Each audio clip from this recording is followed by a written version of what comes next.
Welcome to the Indie Author Showcase. I'm Chad Robert Morgan. I'm not that. I'm Alex. Yo. My reluctant partner in crime. Very reluctant. The only reason he's able to convince me to do this today is because I'm sick and so I had to be home. Yeah, well, that and the fact that you're underage and I'm your father and I can order you to. So, That is definitely a healthy dynamic. Let's talk about that real quick. Anyways, yeah, it says the person who's going to abandon me on Vampire Weekend, but we'll get to that. yeah. Um, Speaking of which, have we talked to your mother about replacing you for Vampire Weekend since you're trying to bail on me? Not yet. Well, we need to talk about that because I don't know. I've never done Vampire Weekend before, so I don't know how busy it's going to be. I Mhm. don't know. This is the first year they're doing it, so I don't think they know how busy it's going to be. Um, so it could be completely dead. It can be like bonkers, insane, crazy. It could be anywhere in between.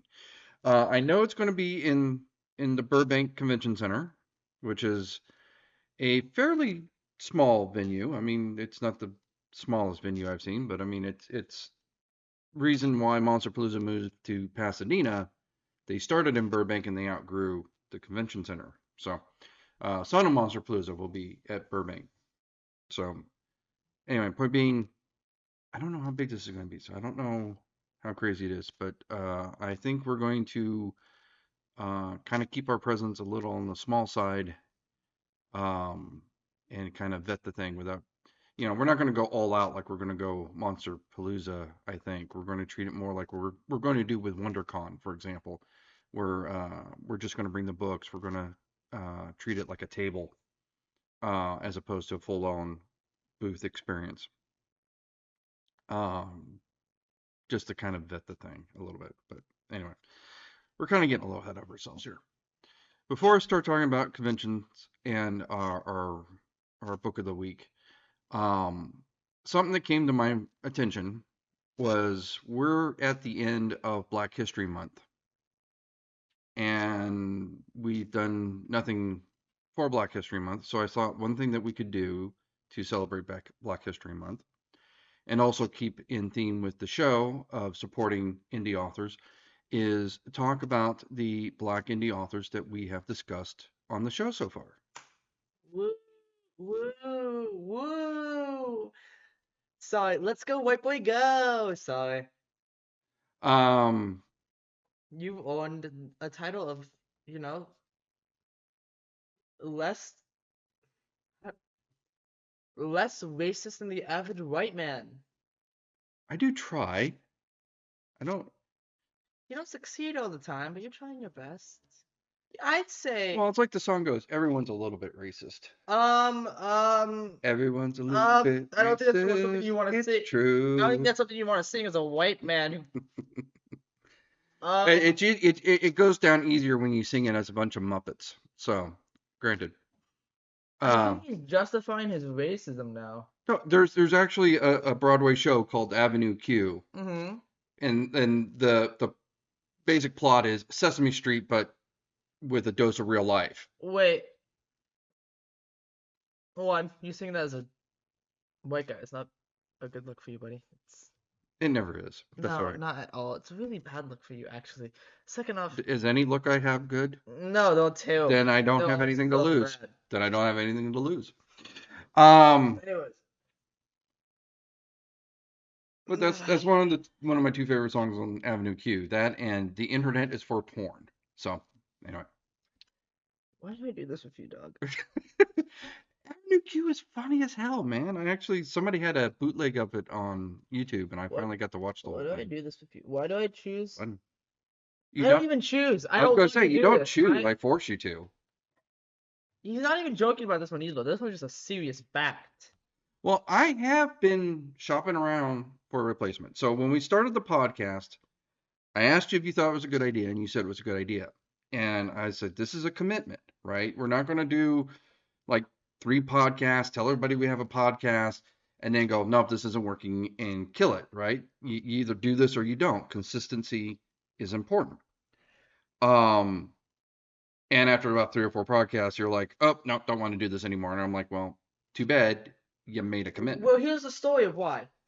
I said yes because I felt bad at first. Because I felt like if you did a podcast by yourself, that'd just be kind of sad. You could have just said I don't want to do it in the beginning of the whole thing, but Well, yes, but then you would have gotten like all pissy and stuff, like you yes, usually do. well, because I do. Yes, then you start like complaining, and that's Because oh, dopey me, I expect support from my family. yeah.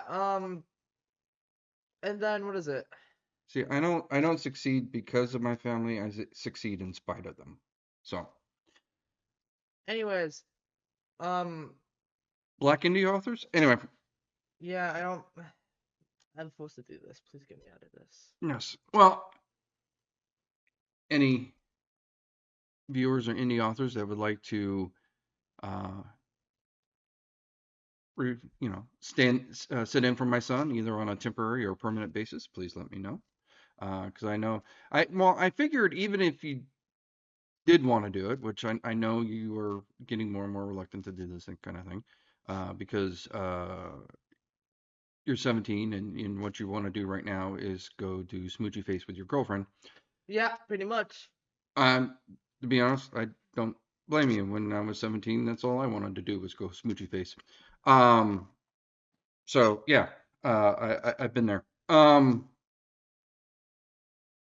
But if anybody wants to guest host and take your spot, or even come and be a new permanent host and let you off the hook. But I figure even if you did want to do this, you got about a year and a half before you go off to college. So I figure my time with you is limited regardless. I wish that time limit was a bit shorter. And I so feel the love. Sincerely. I'm touched. God, can a year and a half go by any faster? No, but apparently this podcast can go on for infinity. Oh, Well, you're the one that's dragging it out. go, go. Getting back on topic. Now that you made me feel like the worst dad in the world. Hmm. Anyway, back on topic. Black History Month. Let's talk about Black indie authors. Now there's two that we've actually reviewed so far. Right now we've been doing the podcast for not even a year yet, Hmm. right? Because we started after WonderCon last year. And WonderCon is going to be in May, so we were already like halfway through the year when we decided to try this. Um, since then, we've actually had a fairly diverse, I think, of of indie authors we've done. We had the ladies that do the Mask of Halaya comic book series, which is a comic book company that is solely uh, written and drawn and published by Filipino women. We've done several female authors, um, and um, the the guys over at Diabolic. Um, you know, uh, I believe one of them was Hispanic, I believe. Um, and uh, we have reviewed the works of two incredibly talented Black women. So the first one I want to talk about is Casey Cordell, Hmm. and she did the "So You Survived the End of the World" series. Uh, we actually disagreed on this one because you didn't think they were all that great. I thought they were fantastic. Um, because we had a split decision, and also because they weren't really a book so much as a series of novellas, because they're really, really short. We gave her an honorable mention for Book of the Year, right? Um, her series, "So You Survived the End of the World," is a very tongue-in-cheek young adult post-apocalyptic series, where basically this young guy and his cohort drive around in a big giant RV, and they run a radio show in this post-apocalyptic wasteland. Um, I thought the series was fantastic. I thought it was very humorous. I thought that because if you go through the books, they actually start growing in length. She's getting more and more confident as she keeps writing these books. Um, Tell me your thoughts on it, because I know you didn't jive with it quite as well. I still thought it was good. Don't get me wrong. I just didn't think it was as good as you thought it was. Yeah, no, I just thought it was good. Quick, almost fun read. You know what I mean? It's not like you're losing out on time. It's not like it's not an unenjoyable experience. It's a good book. I liked them. It's just kind of like one of those things. It's like I thought it was good. Just didn't think it's. You gave it like a 9 out of 10. I gave it like a 7 out of 10. You know what I mean? I still thought they were good, but I just But no, I think even if you're just kind of around, buy it, read it. You're not losing time. You're not losing much money. It's just Especially for younger readers, because it's kind of a PG-13 kind yeah. of vibe to the thing. I thought the third book was um, I'm not 100% sure if I agree it worked, but I gave her kudos for trying something brave. The third book is told in a non-chronological order, um, which at first kind of threw me, but after I got a few chapters into it, I started getting into the groove and started figuring out what she was doing. And the whole being out of order sort of became kind of a running gag, where it's like, because basically at the beginning of every chapter, she's basically telling you where in the timeline you're at. It's like, oh, so before the singing contest, but after the dude kissed the girl, and somewhere between when the aliens came down and did the disco or something like that, that kind of, and it just, and you're just like, what the hell, you know. And as you go through the book, it makes more and more sense. But it's just, every chapter kind of had that kind of weird tongue-in-cheek, uh, you know, we're in between this weird thing that happened in the book and this weird thing that happened in the book. Um, so again, I'm not 100% like, I mean, I dug it, but at first I was like, I don't know, but I really got into it by the end. If nothing else, kudos for trying something brave and trying something different.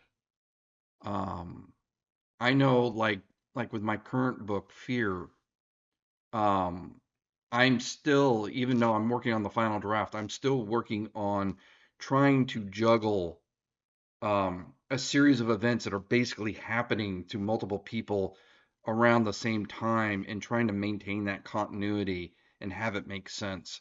Um, and that's in a linear story. Jumping around like she did with a nonlinear was just, was, it had to have been a challenge. And, kudos for doing something brave. So, and I am so looking forward to seeing her in some of these conventions that we have coming up. We'll talk about that in a moment, and because hopefully she'll have book 4 by then. Hopefully. The other author we talked to is Dicey Grenor. Uh, she has written several books. We have not even scratched the surface of what she's written. But the one that we did read was the first in her Narcoleptic Vampire series. Mhm. This too was a little bit of a split decision between us For completely different reasons. for completely different reasons. Yeah. That's because this one had a lot of sex. Yes, Lots of and sex. I know that's not your forte. Yeah, Yeah, no. we do have a rule: no erotica. No straight out porn. And this one was not straight out porn because it had a plot. There was other things happening besides people having sex. Um, but this was heavy on the sex. Yeah, heavy sex here, guys. Lots of sex. And I know, and we've talked about that at length on various episodes. I know that's not your thing, but um, the mature content aside, you thought it was pretty good. Yeah, it's like I skipped the sex. You You know what I never mean? skipped the sex. Keep going for a minute. I'm going to take a breathe. I'm gonna get a drink to wash out the amount of can't say that word because you won't let me that I have to. Sorry. Oh, I'm not. So what I find interesting about Dicey, um, is more than just her work as an indie author. She's also very active in the horror community. Yeah. Um, from what I understand through her podcast, because she co-hosts the Sex and Horror podcast with her friend Chantel Renee, which, by the way, we did interview Dicey on this show, and they interviewed me on theirs, which was a great experience. I hope I get to do that again because that was fun. And in fact, at some point, we should check out some of Chantel's work as well. Um, that should be on our to-do list. But get back on topic. Um, not only is she doing all that, but her day job is she's a lawyer. Hmm. So just impressive resume all the way around, right? And she's a mother because she's got kids about your age. Hmm. So, because sometimes I chat with her on Facebook, and sometimes like you got kids your age, you dealing with this shit. I don't know. Just very pleasant person, very positive, very sex positive, very open. I think some of the funnier parts about talking with her, though, and talking with her and Chantel when I was doing the podcast, is that they're from Texas, Hmm. right? And we're from California. And like one of the things is like they were asking me is like, what does it feel like to be like in ground zero of being in the woke battles and everything like that? Because California is so woke and everything like that. And it's just like, um, and I told her, I said, it, we're just living our lives here, right? To us, it's not a big deal. It's just if you see somebody who's a different religion or a different race or something like that, you just don't be a dick to them. It's that simple, really. I mean, it's like they make this whole big deal out of it on the news and everything. That's really just don't be a dick. That's really all it boils down to. Um, but what's interesting is because we compare notes, people keep thinking that Texas is deep, deep red and California is deep, deep blue. Uh, the truth of the matter is that like your grandfather lives in a very red place in California. I mean, people forget that we gave the country Devin Nunes. We gave the country Kevin McCarthy. We gave the country Ronald Reagan. We gave the country Richard Nixon. Okay, that was here. We had Schwarzenegger as a governor, and we liked him. He actually did a decent job. Like I wasn't going to vote for him, but then he got elected. I'm like, okay, I'll admit he's not doing too bad. He was a decent governor. So yeah, it's like you know, and there are places in Texas. I remember when I was at Dallas, I had a friend of mine driving me to the airport, and we were on the George W. Bush Turnpike or George W. Bush Expressway. She's like, hey, George W. Bush, that kind of thing. I mean, it's there are a lot of congressional districts that have gone blue, Hmm. right? There's a lot of places in Texas like Austin and Dallas and such that are very blue areas and I'm surrounded by a sea of red. So um, California and Texas are not that different demographically. The only it's only it's just kind of a balance, right? Hmm. Um, we shift towards one, but anyway, getting so off topic. Yeah. So getting back to our two authors here, we will be seeing Casey Cordell again. I believe she's going to be at Vampire Weekend. Wow. I think she also said that she's going to be at WonderCon. Hmm. She will be at LA Festival of Books. Yeah, I said the same thing. I said, yeah, good luck with that. And we did not have a good experience with LA Festival of Books. For the record, the organizers were great. They were wonderful. It has less to do with the organization of the event and more of the people who showed up. Um, we did not have a good experience with the clientele. Um, I don't know why you go to a festival of books if you do not like reading.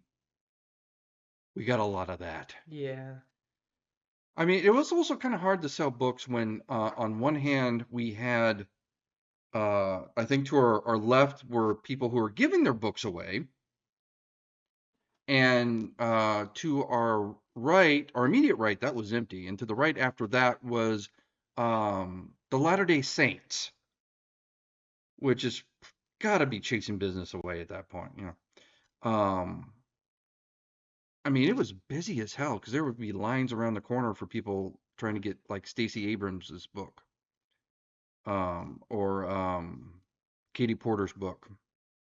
But yeah, try to sell something in that thing, and you're hurting. That was our experience. But we will see Casey. Um, she will be at LA Festival of Books. She will be at. I believe she's at WonderCon. I believe she's at Vampire Weekend, and I know we'll see her again at Monsterpalooza because I've chatted with her about that. If you want to see Dicey Grenor, first of all, you can see her every week on Spotify, catching her on the Sex and Horror podcast. Mhm. And I have not gone to these events because they're in Texas, but I know that her and Chantel are big fans of Texas AuthorCon, Texas Frightmare Weekend, and several other uh, events that are out there in Texas. I'm trying to get them to come out and visit us here in California.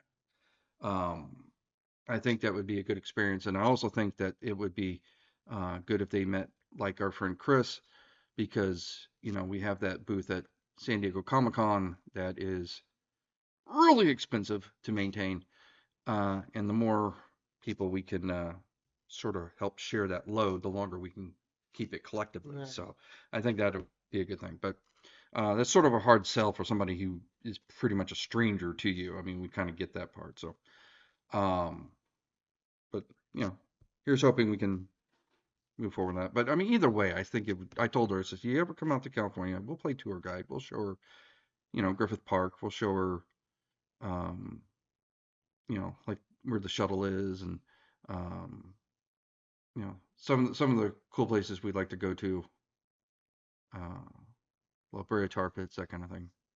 Well, that means that we should probably get into the book review now. Just like Black History Month, we're going to cut things short. Is that what we're doing? That's right. It is the shortest month of the year. I don't know why we decided to do that. This guy's gotta be racist. Sorry. Yeah. For today's book, we'll be doing the Immortal Era. It is a series of comics by drumroll, please, drumroll, drumroll. I'm waiting for it to load. I'm giving you a drumroll. I was giving.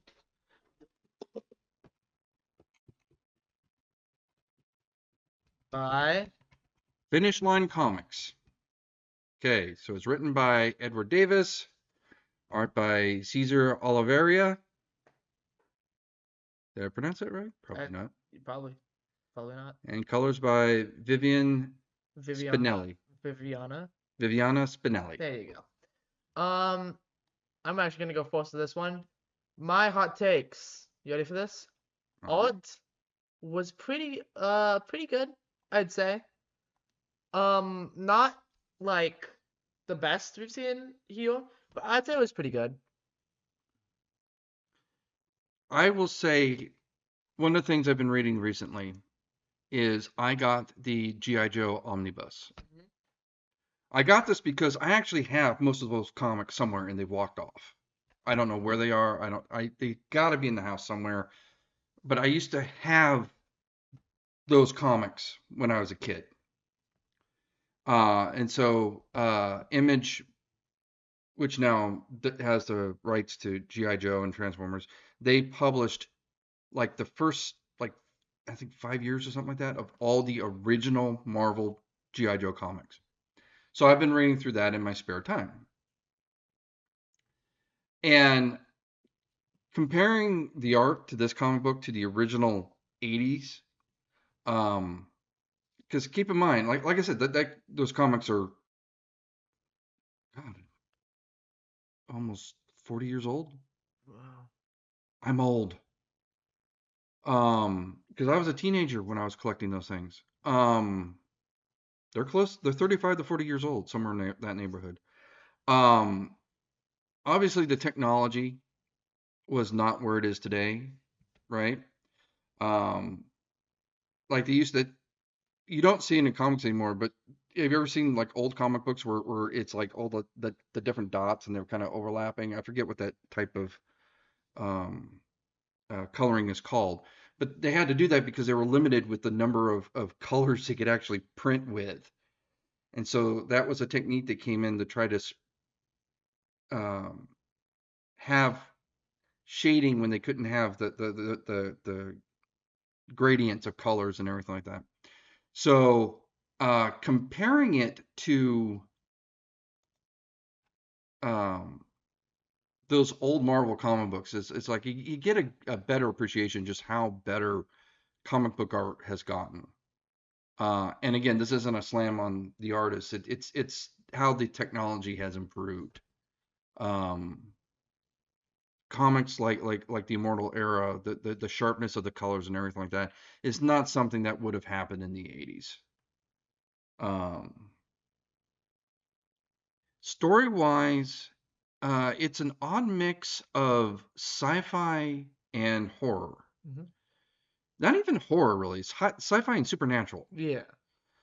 So the basic plot is we have this little bit of a prequel, which is more or less modern age, and then we go to the future, where nobody has died for like 100 years,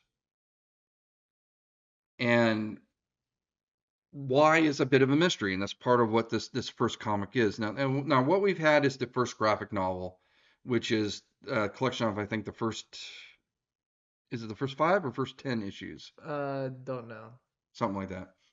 Um, so again, whenever we're reviewing comics, it's always kind of a challenge because it's a slice of the story, right? It Comics never really have a beginning, middle, of an end. They are like soap operas; they're continuous. They never end, um, unless you're like Walking Dead and you do it for 15 years and the guy finally gives up. Um, but in this first chapter, we see them trying to solve the mystery of why nobody can die, and it turns out that basically somebody killed and dismembered Death. Yeah. Um, and so there's still a mystery about why this happened. Um, because there seems to be like some witches that have their thing going. Now they're looking for the pieces. The dude who originally did it is kind of pops up at the end and says, "Haha, I'm here to help," kind of thing. And I was like, "Where the hell have you been for 100 years?" So this whole chapter is just the beginning of this longer story. Um, so what did you think of the story in general?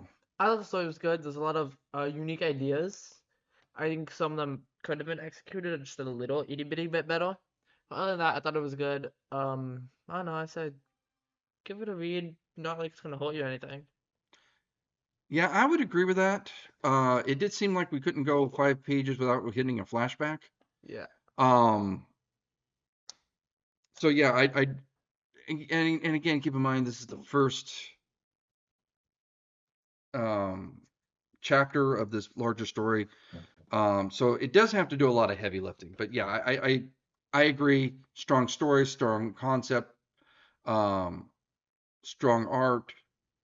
Um, I art could have been art was good, not like best art ever, but good. Story execution again has room for improvement, but still strong, good. I agree. I definitely would give this a read. Yep. So quick wrap up. Where will we be for the next while? Well, our calendar is growing. Quick, Well, quick. I have to because my battery's running dead. Go quick. So Fast as you can. March 14th, 15th, and 16th is going to be Vampire Weekend in Burbank. The end of March, last weekend of March, we're going to be in Anaheim at WonderCon. Mhm. Okay. April, nothing planned. Okay. April off. Cool. Okay. May, we have 3 events scheduled. The first weekend, we are going to have Halfway to Halloween Festival. And that'll be out towards Riverside, out in the Inland Empire. Then we will have, it's a 1-day event. It's going to be on a Saturday. It's going to be the Pasadena Comic Con. Pasadena Comic Con was supposed to be in January, but what happened in January? The file. The fire. So the Comic Con was postponed until this May. Mhm. Okay, it's a 1-day event, and we'll have a small press table there. So I'm excited about that. And that's in Pasadena. Then like a week later, we go back to Pasadena for the last weekend of May for Monsterpalooza. Wow. Okay. On top of that, we just signed up in September to return to Creep IE Aftermath in Ontario. Wow. So we are going to be busy. Oh, speaking of conventions, I forgot to mention one for Casey Cordell. What? Guess what she got in? What? Midsummer Scream. Wow. Yeah, that's the one convention I have yet to get into. Well, I shouldn't say the one. There's a couple of conventions I haven't gotten into, but that would at the 3 biggest ones in the area is Monsterpalooza, Creep IE, and Midsummer Scream. I want to get into that one so I can run the trifecta. Right. I have applied for Hauntmare Expo, which is in Fresno. That's, I believe, June or July. I've also applied for Creep It Real OC, which will be, I believe, August. I have to double check those dates. I'll definitely have the dates down if I get in. So if you want me to give accurate information, let me join the convention. So there's a couple more we're trying to get into. And as that was where can you find us? ShopSpectreInc.com. That's where you can buy all books, blankets, book stands, dildos, and shoes. There's no I dildos. keep on trying. There is no dildos. And with that, we must say toodaloo, right? Say it. Well, if I don't, our battery's going to die, and then we're going to say it anyway. Yeah, toodaloo. We've got to find a better sign off. Toodaloo. Toodaloo. See? Doesn't sound right. Doesn't sound like when you say it. We need a better sign off. No, we don't.